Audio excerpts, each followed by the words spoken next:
Tí thì bị phải 2 trang nữa đó.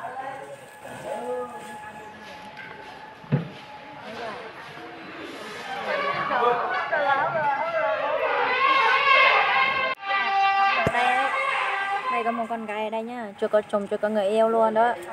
Ai thi tìm gọi điểm đây. Cho một số điểm thôi cho ra luôn đó.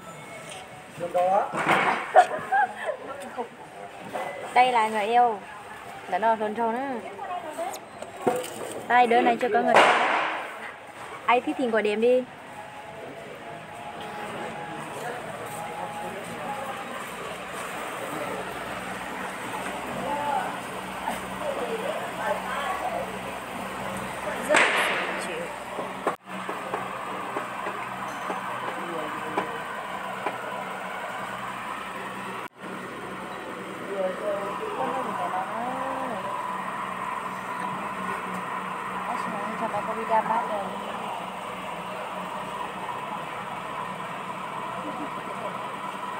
Cho họ lừa béo chạy con lên đó nữa.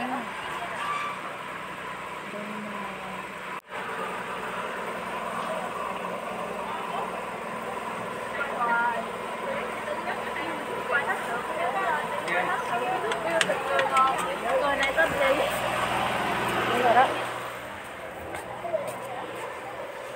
Thôi đừng đâu mà nó.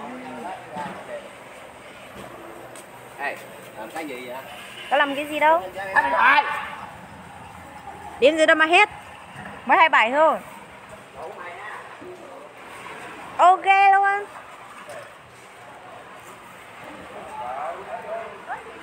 Hôm nay Covid nữa, Covid bắt đầu thì chết rồi đó. Bây giờ bé hơi được đi nữa nên sao? Dùng ô hành nữa. Tức là cuối tuần là cũng nhiệt quay xí thì cũng chay này nhỉ.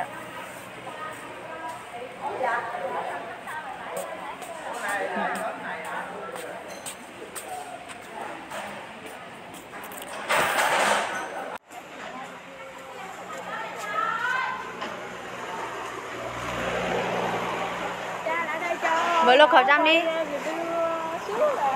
Mở lô khẩu trang đi.